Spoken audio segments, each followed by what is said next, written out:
नमस्कार दोस्तों, सूरज का स्कूल यूट्यूब चैनल में आपका एक बार फिर से स्वागत है। आज के इस वीडियो में हम लोग पाइथन प्रोग्रामिंग का पार्ट 4 देखेंगे। पहले वीडियो में मैंने आपको इंट्रोडक्शन दिया था पाइथन का। उसके बाद पाइथन डाउनलोड करना हमने देखा था और एनाकोंडा डाउनलोड करना भी देखा था, और फिर हमने जुपिटर नोटबुक भी देख लिया था। तो जुपिटर नोटबुक कुछ इसी तरह का दिखता है, जो कि पिछले क्लास में भी मैंने आपको बताया था। सबसे पहले देखते हैं कि आज का सेशन का एजेंडा क्या क्या है। तो हम लोग देखेंगे कि डिफरेंस बिटवीन जावा और पाइथन, जावा और पाइथन के बीच में क्या डिफरेंस है। फिर जुपिटर के कुछ शॉर्टकट्स देखेंगे। फिर पाइथन के कीवर्ड्स के बारे में जानेंगे और पाइथन के आइडेंटिफायर्स के बारे में जानेंगे। तो सबसे पहले तो यहाँ से शुरू करते हैं जावा और पाइथन के बीच में डिफरेंस। तो इसके लिए मैं आपको जावा का एक प्रोग्राम दिखाता हूँ। इसके लिए मैं गूगल में जा रहा हूँ और ऑनलाइन जावा कंपाइलर सर्च करता हूँ। आप ऐसा सर्च करके कोई भी लिंक क्लिक कर सकते हैं और ये एक ऑनलाइन कंपाइलर जो है जावा का खुल गया है। यहाँ पे आप देख सकते हैं जावा का कोड, जो सिर्फ ये क्या करेगा, ये लाइन प्रिंट होगी, हेलो वर्ल्ड प्रिंट होगी हमारे कंसोल पे। उस एक चीज़ प्रिंट करने के लिए कितने लाइन लिखे हुए हैं, public class main, public static void main, string arguments, और ये system dot out dot print L N hello world. इसके बाद मैं कुछ अगर प्रिंट करना चाहूँ तो उसके लिए मैं लिख भी सकता हूँ system dot out dot print L N और आई एम चैम्प, और इसको अगर रन करते हैं, ओ यहाँ पे एक एरर आ रहा है। आप देख सकते हैं कि एरर सेमी कॉलन एक्सपेक्टेड आ रहा है। तो मैं यहाँ सेमी कॉलन लगाना भूल गया, तो फिर से लगाता हूँ और फिर से रन करता हूँ। तो अब आप यहाँ नीचे देखिए कि hello world I am champ, ये हमारा आउटपुट आ रहा है। तो आप देख सकते हैं जावा में सिर्फ हेलो वर्ल्ड या एक लाइन प्रिंट करने के लिए हमें कम से कम 3 लाइन लिखने पड़े। चलिए अब हम पाइथन में देखते हैं कि सेम चीज़ हेलो वर्ल्ड लिखने के लिए कितने लाइन लिखने पड़ते हैं। तो सबसे पहला प्रिंट और हेलो वर्ल्ड, और आप देख सकते हैं बस एक लाइन लिखा, और इसमें सेमीकोलन का भी कोई इशू नहीं है। मैं सेमीकोलन बिना लगाए इसको प्रिंट कर सकता हूँ। सो इसलिए आप जावा से कंपेयर करें तो 4 लाइन 5 लाइन के कंपैरिजन में हमने बस एक लाइन लिखा और हमारा काम हो गया। जो काम यहाँ हो रहा था वही काम यहाँ भी हो गया। ठीक है, तो इसलिए पाइथन सीखना बहुत ही आसान है, आप देख ही रहे हैं। तो आगे चलते हैं, अब देखते हैं आज के सेशन का दूसरा जो एजेंडा है हमारा, जुपिटर का शॉर्टकट्स। तो आप जुपिटर में हैं और आप कहीं भी तो अपने कीबोर्ड में एच प्रेस करेंगे तो कीबोर्ड शॉर्टकट्स आपको दिखेगा। ये शॉर्टकट से आप एक बार जाइए और इसको एक्सप्लोर कीजिए, देखिए अलग अलग शॉर्टकट से आप क्या कर सकते हैं। आप अपने हिसाब से इसको एडिट भी कर सकते हैं। जो भी शॉर्टकट्स आपके अपने हिसाब से जो ज़्यादा कंफर्टेबल है वो यूज कर सकते हैं। इसको एक्सेस करने का एक और तरीका है, यहाँ हेल्प में जाएंगे, आप हेल्प में क्लिक करेंगे और कीबोर्ड शॉर्टकट्स पे जाएंगे तो सेम विंडो हमारे पास फिर से खुल जाएगी। ठीक है, उसके बाद कुछ और चीज़ें मैं जुपिटर के बारे में बता दूं। तो जहाँ हम लोग ये लिख रहे हैं, ये लाइन ऑफ कोड जो लिख रहे हैं, कोड लिख रहे हैं जहाँ पे, इसको सेल बोलते हैं। और जुपिटर नोटबुक में हम लोग सेल ऐड करने के लिए, जैसे आप देख सकते हैं कि अभी हमारा मार्कर यहाँ पे है, ये सेल अभी हमने सेलेक्ट कर रखा है। जैसे ही इस पे मैं इंटर या क्लिक कर रहा हूँ तो ये सेल एक्टिव हो जा रहा है और मैं यहाँ पे कुछ लिख पा रहा हूँ। ठीक है, और एस्केप जैसे दबाएंगे आप तो ये सेल इनएक्टिव हो जाएगा। अब इस कंडीशन में अगर आप बी दबाते हैं तो जहाँ पे हैं आप उसके नीचे सेल ऐड होगा, और इसी कंडीशन में अगर आप ए दबाते हैं तो आप यहाँ से देखिए, इस पे मैंने ए प्रेस किया तो हमारे सेल के ऊपर वाले सेल में ऊपर सेल ऐड होने लगा। ठीक है, एक और बात है यहाँ पे ध्यान देने वाली। अभी यहाँ पे आप देख सकते हैं इसका फॉर्मेट क्या है, ये कोड फॉर्मेट में है। लेकिन अगर इसका ये भी एक सेल है, लेकिन ये मार्क डाउन फॉर्मेट में है। तो मार्क डाउन फॉर्मेट में और कोड फॉर्मेट में ये डिफरेंस है कि मार्क डाउन कोड में जब भी हम लिखेंगे तो कोड लिखेंगे, और जब हमें कोई इस तरह से लिखना हो जो कि हम समझाने के लिए या कुछ बताने के लिए, तो उसके लिए हम लोग मार्क डाउन फॉर्मेट का यूज करेंगे। बेसिकली ये नोट्स टाइप का आप समझ सकते हैं कि नोट्स देने के लिए ये सब हमने मार्क डाउन फॉर्मेट में लिखेंगे।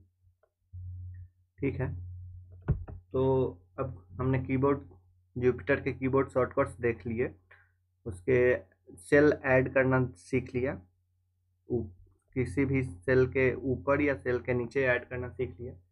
अब किसी भी सेल को डिलीट कैसे करते हैं, तो आप यहाँ पे किसी भी सेल पे जाइए और उसको एक्स प्रेस कीजिए अपने कीबोर्ड पे। ध्यान रहे कि ये बस सेल सिलेक्टेड होना चाहिए, एक्टिव नहीं होना चाहिए।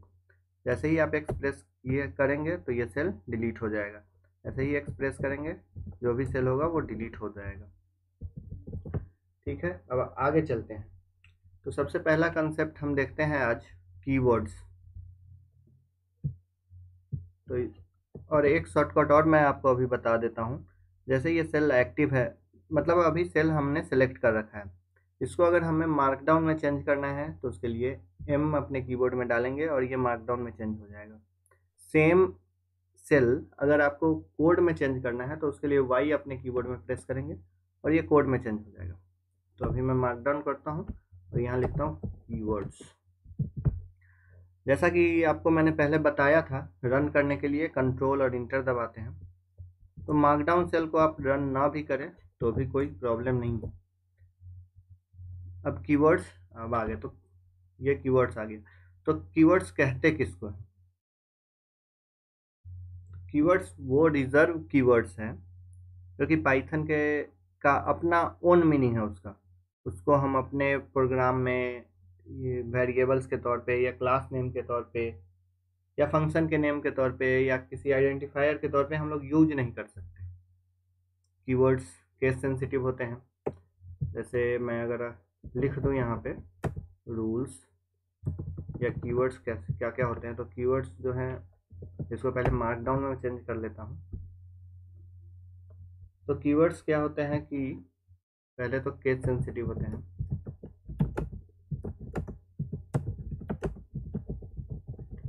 कीवर्ड्स केस सेंसिटिव होते हैं। उसके बाद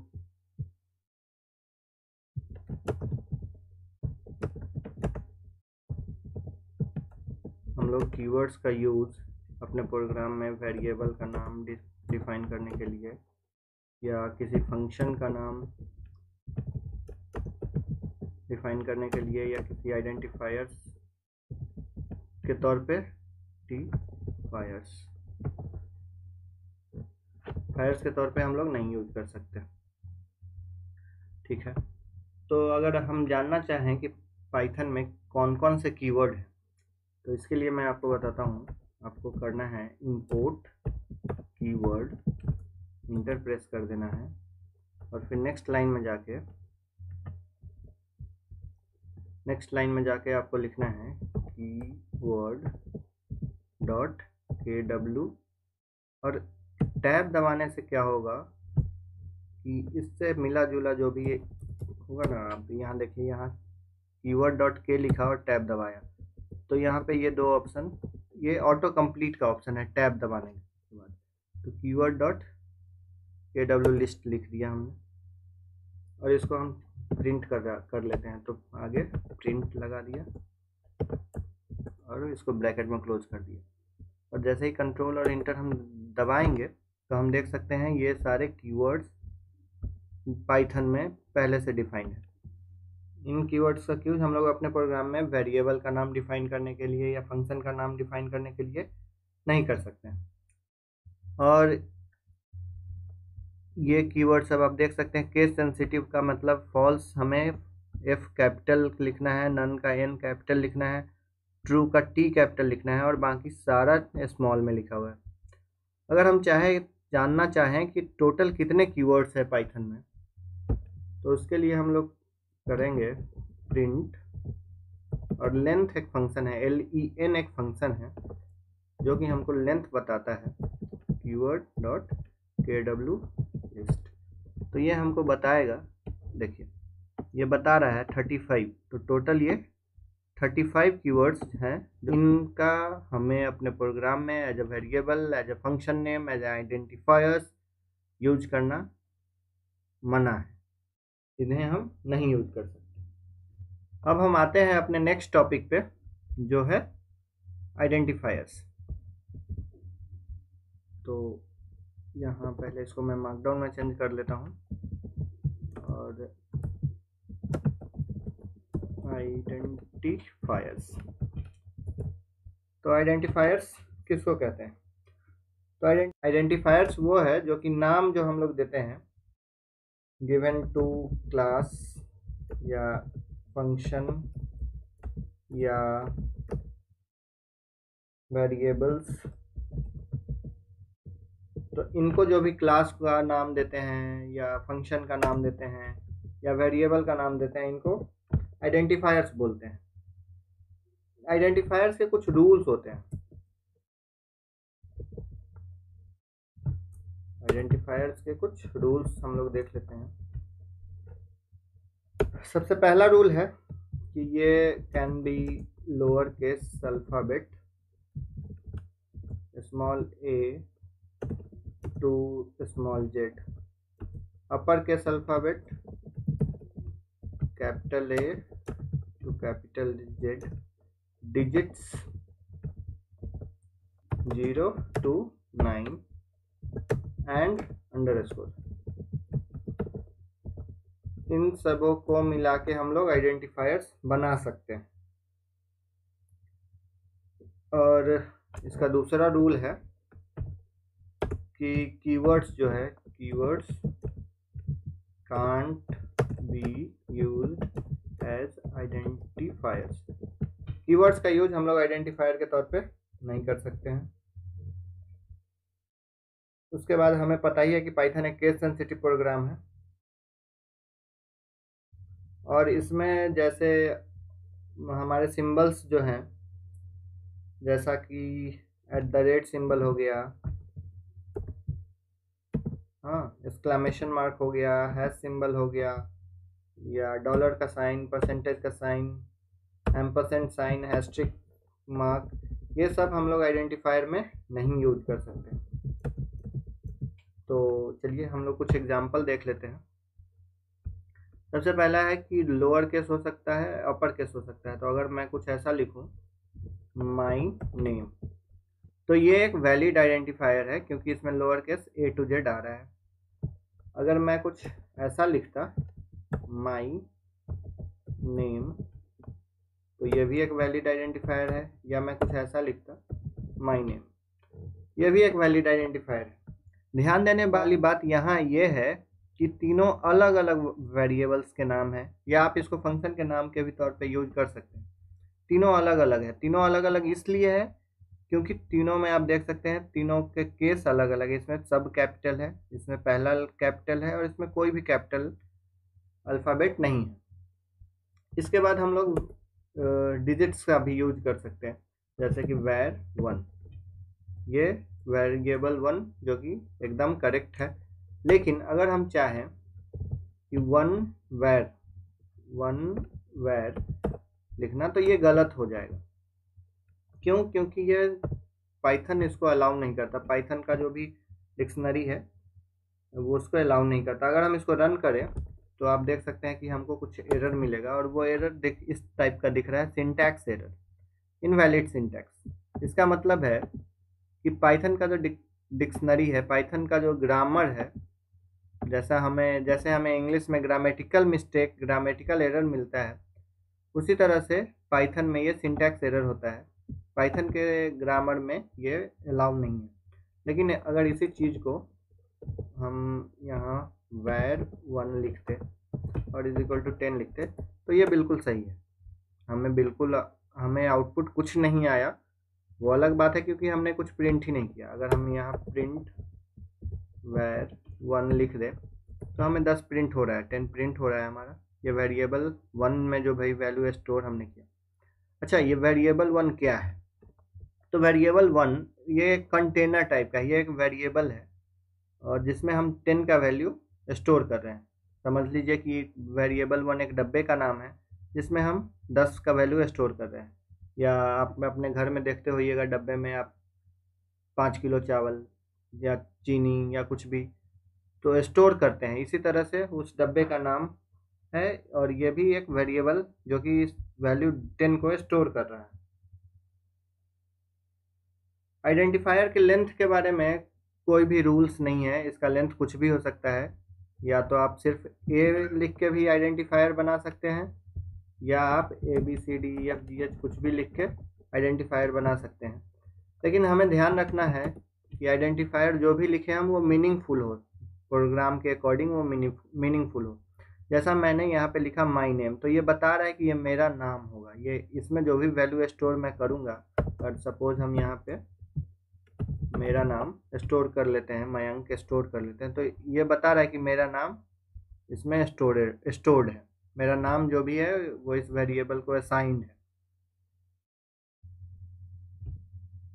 और एक और चीज़ है पाइथन में कि हम लोग अंडरस्कोर का यूज आइडेंटिफायर्स के तौर पे कर सकते हैं। जैसे हम एक एग्जांपल देख लेते हैं, underscore is equal to suppose 15 दे दिया और हम इसको कंट्रोल इंटर दबाए और देख सकते हैं कि कोई एरर नहीं आया हमको। हम लोग इसको प्रिंट कर लेते हैं, प्रिंट, और यहाँ पे अंडरस्कोर डाला और देखिए हमें 15 जो है 15 वैल्यू, ये अंडरस्कोर की वैल्यू प्रिंट हो रही है। तो इसके साथ आइडेंटिफायर्स ओवर हो गया। हम लोग समझ गए कि आइडेंटिफायर्स क्या है। तो आज का सेशन रैप अप करने से पहले एक बार रिवीजन कर लेते हैं। तो कीवर्ड्स क्या है कि हम लोग रिजर्व कीवर्ड्स जो पाइथन में है उसको कीवर्ड्स बोलते हैं। हम लोग कीवर्ड्स का यूज वेरिएबल का नाम, फंक्शन का नाम या आइडेंटिफायर्स के लिए यूज नहीं कर सकते। कीवर्ड्स केस सेंसिटिव होते हैं। पाइथन में अभी 35 कीवर्ड्स हैं और उनके लिस्ट ये रहे हैं आपके सामने। आइडेंटिफायर्स किसको बोलते हैं? तो आइडेंटिफायर्स जो हम लोग क्लास को, फंक्शन को या वेरिएबल को जो भी नाम देते हैं उसको आइडेंटिफायर्स बोलते हैं। आइडेंटिफायर्स के कुछ रूल्स होते हैं, जैसे आइडेंटिफायर्स में हम लोग lower case, upper case, digits और अंडरस्कोर, बस इन्हीं का यूज कर सकते हैं। इसके अलावा कुछ भी आएगा तो वो वैलिड आइडेंटिफायर्स नहीं होंगे। इवन कीवर्ड्स, जो कीवर्ड्स हमने यहाँ पे देखे, ये कीवर्ड्स भी आइडेंटिफायर्स के तौर पे हम लोग यूज नहीं कर सकते। उसके बाद ये सब आइडेंटिफायर्स के एग्जांपल हैं और ये सिंबल सब जो है इनका भी हम लोग यूज नहीं कर सकते आइडेंटिफायर्स में। var1 डिजिट्स ज़रूर ही वैलिड है, लेकिन उसके पहले कोई अल्फ़ाबेट आना चाहिए।